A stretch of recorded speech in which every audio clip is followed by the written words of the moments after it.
राहुल गांधी यहां पर साफ तौर पर कह रहे हैं कि इस देश में सभी के लिए समान नियम समान कानून हैं।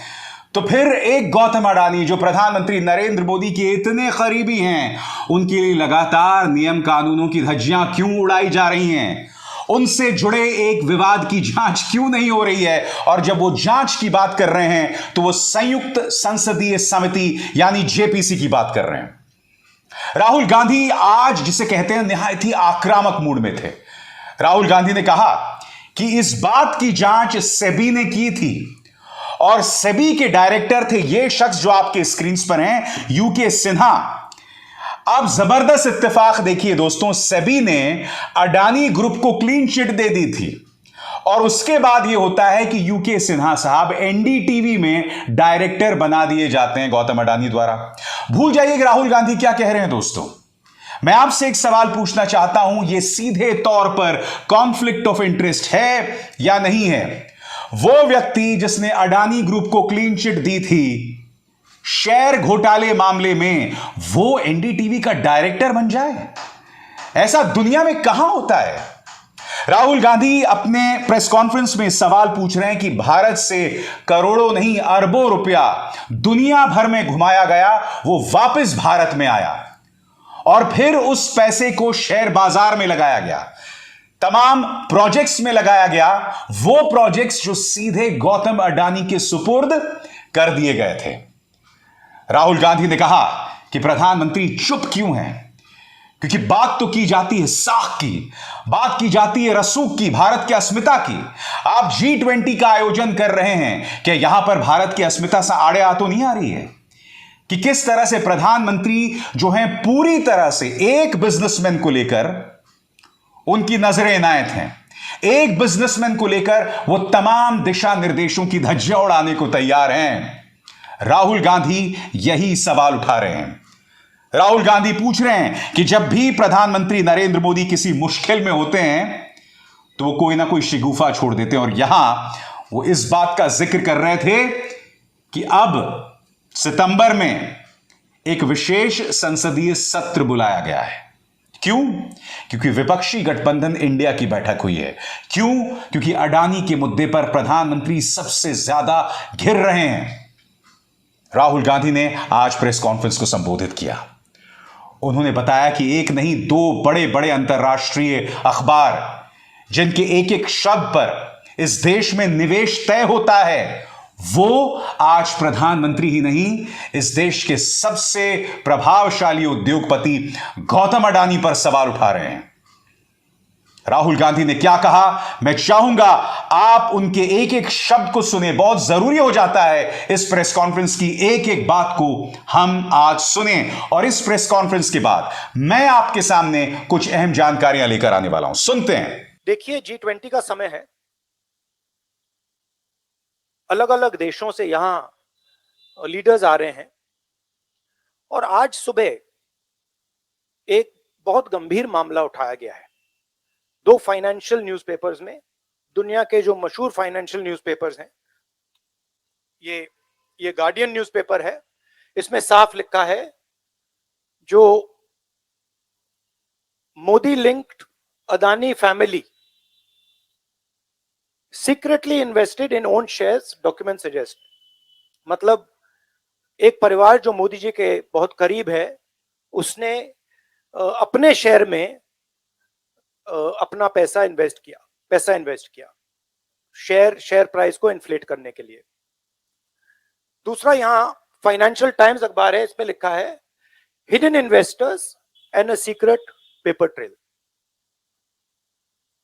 और ये गार्डियन की अंदर का पेज है, wealthy Indian family with links to Modi invested in own shares. मतलब $1 बिलियन हिंदुस्तान से अदानी जी की कंपनी के नेटवर्क के थ्रू अलग अलग देशों में गया और फिर वापस आया, और उस पैसे से अदानी जी ने जो उनकी शेयर प्राइस थी उसको बढ़ाया, इन्फ्लेट किया, और उस फायदे से हिंदुस्तान का जो इंफ्रास्ट्रक्चर है, जो अदानी जी एयरपोर्ट्स खरीद रहे हैं, पोर्ट्स खरीद रहे हैं, अभी यहां धारावी में शायद उनको बड़ा प्रोजेक्ट मिला है, तो ये सब जो हिंदुस्तान के जो एसेट्स हैं, जो पूंजी हैं, जो अदानी जी खरीद रहे हैं, वो इस पैसे से शेयर प्राइस को इन्फ्लेट करके खरीद रहे हैं। तो ये सवाल इन्होंने उठाया है और उन्होंने कहा है कि उनके पास सबूत है, पेपर ट्रेल है, इंटरनल ईमेल्स हैं, डॉक्यूमेंट्स हैं। तो सबसे पहले सवाल उठता है, ये जो पैसा यूज किया जा रहा है, ये किसका है? ये अदानी जी का है या ये किसी और का है? और अगर किसी और का है तो वो किसका है? ये सबसे पहला सवाल है। दूसरा सवाल है कि इस काम को करने के लिए मास्टरमाइंड विनोद अदानी जी हैं, जो उनके भाई हैं, गौतम अदानी जी के भाई हैं, मगर उनके साथ उनके दो बिजनेस पार्टनर और हैं। एक का नाम नासिर अली शबान अली और दूसरा चैंग चुंग लिंग चाइना का है। तो दूसरा सवाल यह उठता है कि जब अदानी जी हिंदुस्तान का इंफ्रास्ट्रक्चर खरीदे जा रहे हैं, तो ये जो चाइनीज नेशनल है, ये इसमें कैसे इन्वॉल्व है? इसका क्या रोल है? इसने क्या किया? ये साबित होना चाहिए। ये दूसरा सवाल। और ये जो फॉरेन नेशनल्स हैं, ये हिंदुस्तान की शेयर मार्केट को कैसे मैनिपुलेट कर रहे हैं? ये सवाल क्यों नहीं पूछा जा रहा है? नेशनल सिक्योरिटी का मामला है। अदानी जी डिफेंस में काम करते हैं, इंफ्रास्ट्रक्चर में काम करते हैं, एयरपोर्ट्स पोर्ट्स में काम करते हैं। तो ये जो दो फॉरेन नेशनल्स हैं, खासतौर ये जो चाइनीज आदमी है चैंग चुंग लिंग, इसका क्या रोल है? ये दूसरा सवाल। और तीसरा सवाल, जो सेबी का इन्वेस्टिगेशन हुआ था, जिसने क्लीन चिट दी, जिस व्यक्ति ने इन्वेस्टिगेशन किया और जिसने क्लीन चिट दी, आज वो अदानी जी का जो चैनल है एनडीटीवी, उसका डायरेक्टर है। तो मतलब ये एक नेटवर्क है। इसमें आपको इंस्टीट्यूशनल कैप्चर दिख रहा है।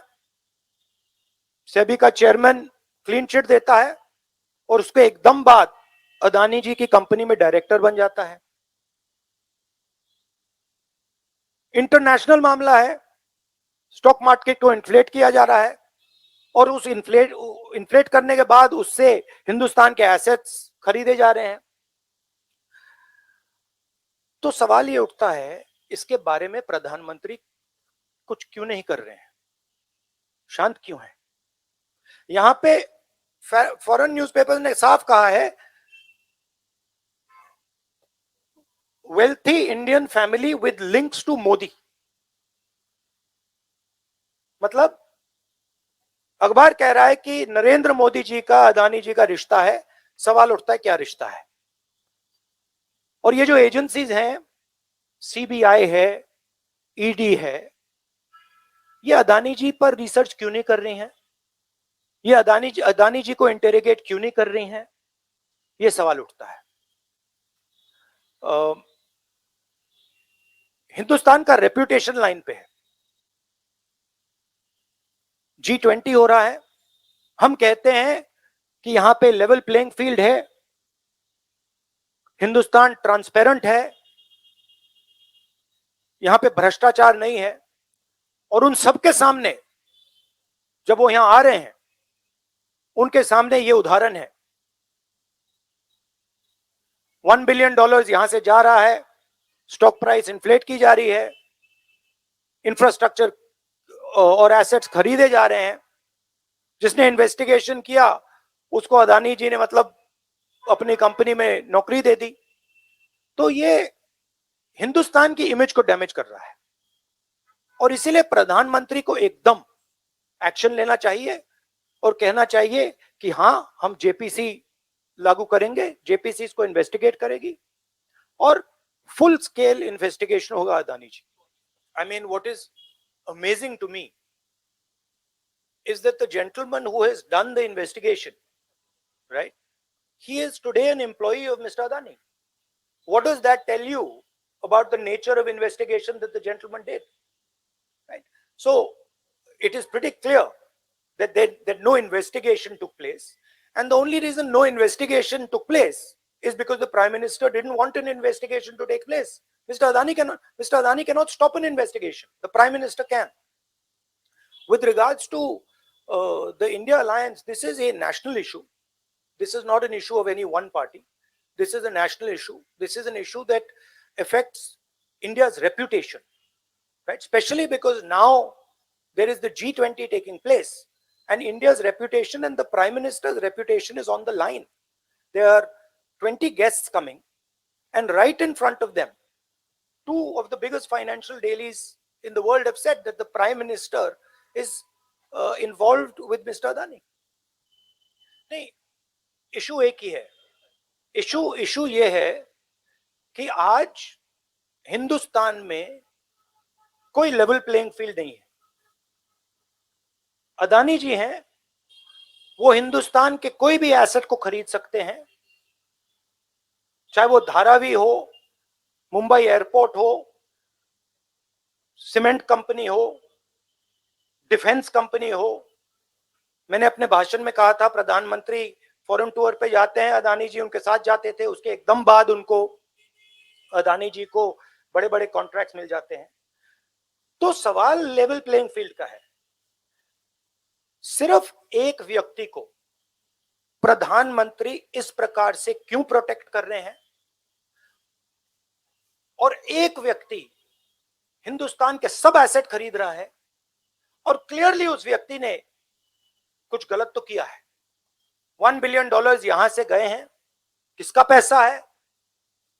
प्रधानमंत्री को पता लगाना चाहिए किसका है, और देश को ये पता चलना चाहिए है किसका पैसा. नहीं, देखिए, हमने ये रेज किया है क्योंकि यहां पे G20 हो रहा है और हिंदुस्तान की रेप्यूटेशन की बात है, ठीक है. और ये बिल्कुल क्लैरिटी से बोला इन्होंने.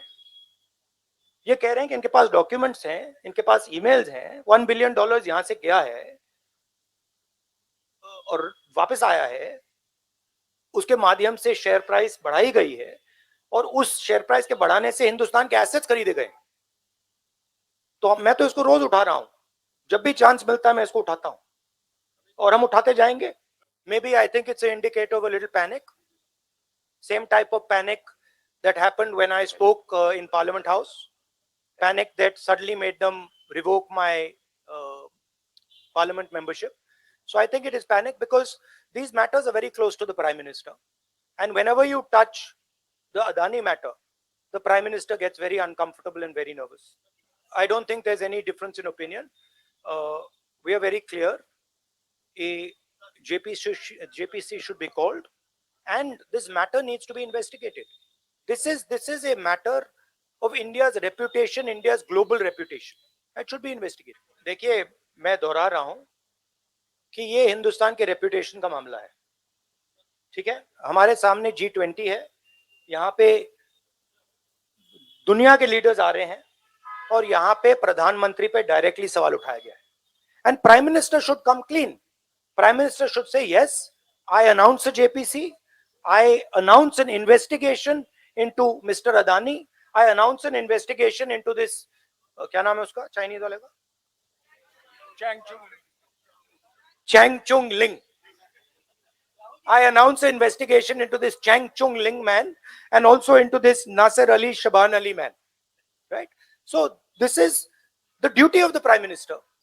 दोस्तों, आप में से जो लोग इस वक्त इस मामले के बारे में नहीं जानते, मैं आपको बतला दूं कि गार्डियन ने, फाइनेंशियल टाइम्स ने और दो भारतीय पत्रकारों आनंद मगनले और रवि नायर ने एक रिपोर्ट की है. और उस रिपोर्ट में क्या कहा गया है? उस रिपोर्ट में यह कहा गया है कि किस तरह से मॉरिशस फंड के जरिए भारत में करोड़ों रुपए यहां के शेयर बाजार में लगाया गया. जी हां, और उस पैसे के जरिए अडानी समूह के शेयर खरीदे गए. जी हां, खरीदे गए. और उससे गौतम अडानी के शेयर जो हैं वो आर्टिफिशियल अंदाज में बढ़ गए। यहां पर दो लोगों की बात हो रही है दोस्तों। मैं आपके सामने बहुत ही त्वरित अंदाज में वरिष्ठ पत्रकार मिलिंद खांडेकर ने जो बहुत ही आसान भाषा में इस पूरे मामले को रखा है वो मैं आपके सामने पेश करना चाहूंगा। अडानी की रिपोर्ट में क्या है? अडानी को लेकर फाइनेंशियल टाइम्स, गार्डियन और ओसीसीआरपी ने साथ मिलकर रिपोर्ट छापी है। 3 बड़े आरोप हैं। अडानी की 3 कंपनियों में 14% तक शेयर विनोद अडानी के सहयोगियों के पास थे। गौतम अडानी के भाई हैं विनोद। बाजार को पता नहीं था प्रमोटर 75% से ज्यादा शेयर नहीं रख सकता। यह साबित होने पर कंपनियों को शेयर बाजार से हटाया जा सकता है। इसका अर्थ क्या हुआ दोस्तों? इसका अर्थ यह हुआ कि गौतम अडानी और उनके परिवार के पास 75% से ज्यादा शेयर थे और इन हालत में आपको शेयर बाजार से हटाया जा सकता है। दूसरी बात, विनोद अडानी से जुड़ी कंपनी ने अडानी पावर के लिए सामान महंगे दाम पर खरीदे। यह पैसा बाद में शेयर बाजार में लगाया गया। सेबी को गड़बड़ी की जानकारी 2014 में डीआरआई ने दे दी थी, उसे अनदेखा कर दिया गया। बाद में जांच बंद हो गई और यहां पर यूके सिन्हा का किरदार सामने आता है क्योंकि सेबी का नेतृत्व कर रहे थे यूके सिन्हा और अब यूके सिन्हा जो हैं वो एनडीटीवी के डायरेक्टर हैं, यानी कि वो व्यक्ति जिसने अडानी को क्लीन चिट दे दी थी वो यूके सिन्हा। जी हां, वो यूके सिन्हा जो हैं वो अब एनडीटीवी के डायरेक्टर हैं। इसके बाद दोस्तों इस कहानी के केंद्र में 3 लोग हैं। गौतम अडानी के भाई विनोद, संयुक्त अरब अमीरात के नासिर अली शबान अहली और ताइवान के चांग चोंगलिंग, जिसे राहुल चीन के बता रहे हैं। नासिर और चांग अडानी ग्रुप से जुड़ी कंपनियों से जुड़े हैं। डीआरआई की जांच में भी इनका नाम आया था। चांगचुंग ने सिंगापुर में जो अपना पता दिया है वो अडानी, विनोद अडानी का भी पता है। इससे पता चलता है दोस्तों कि चांगचुंग लिन और नासिर अली शबन अहली ये सीधे तौर पर विनोद अडानी से जुड़े हुए हैं। विनोद अडानी जो कि गौतम अडानी के बड़े भाई हैं, जिनके बारे में अब तक गौतम अडानी जो है ये कह रहे थे कि हमारा कोई लेना देना नहीं है, हमारा कोई नाता नहीं है विनोद अडानी से, और बाद में इस मुद्दे पर क्लीन चिट हो जाता है। 2017 में अडानी ग्रुप की 3 कंपनियों में नासिर अली और चांगचुंग के शेयर 13 से 14% के आसपास थे। नियम कहता है कि प्रमोटर के पास 75% से ज्यादा शेयर नहीं होना चाहिए। कागज पर अडानी ग्रुप के पास इन तीनों कंपनियों में 75% से कम शेयर हैं। यह साबित हो जाता है कि नासिर और चांग अडानी की तरफ से ही शेयर होल्ड कर रहे थे, तो यह कानून का उल्लंघन होगा, यानी कि 75% से ज्यादा। तो यहां पर अडानी कई मामलों में फंस रहे हैं और यही वजह है दोस्तों कि राहुल गांधी इस मुद्दे पर हमलावर हो गए हैं। दोस्तों आप जानते हैं हिंडनबर्ग रिपोर्ट के बाद सेबी इसकी जांच कर रहा था। सेबी डीआरआई की शिकायत पर पहले ही क्लीन चिट दे चुका है। इस पर जानकारी आपके स्क्रीन पर। हिंडनबर्ग रिपोर्ट आने के बाद सेबी अडानी ग्रुप की जांच कर रही है। अब नई बात पता चली है कि डीआरआई ने 2014 में ही सेबी को चिट्ठी लिखी थी कि अडानी ने बिल बढ़ा चढ़ाकर पेश किया और यह पैसा शेयर बाजार में लगने का शक है। इस मामले की जांच आगे चलकर बंद हो गई। अडानी को क्लीन चिट मिल गई, फिर भी सवाल उठेगा कि सेबी ने इसमें क्या किया। बड़ा सवाल ये दोस्तों, क्या इस मामले में क्लीन चिट की उम्मीद फिर से की जाएगी अडानी के लिए? क्या इस मामले में पारदर्शी जांच हो सकती है? क्योंकि हकीकत यह है दोस्तों कि प्रधानमंत्री नरेंद्र मोदी की कमजोर नब्ज उनके परम मित्र गौतम अडानी हैं, लिहाजा इसमें पारदर्शिता से जांच संभव नहीं है। सोशल मीडिया पे इनके जो अपॉलोजिस्ट हैं, इनके जो चाटुकार हैं, इनके बंडलबाज पत्रकार हैं, उनकी बात का विश्वास मत कीजिए, तथ्यों पे रहिए, आपको मामला समझ आ जाएगा। अभिसार शर्मा को दीजिए इजाजत। नमस्कार। स्वतंत्र और आजाद पत्रकारिता का समर्थन कीजिए, सच में मेरा साथी बनिए। बहुत आसान है दोस्तों, इस ज्वाइन बटन को दबाइए और आपके सामने आएंगे ये 3 विकल्प, इनमें से एक चुनिए और सच के इस सफर में मेरा साथी बनिए।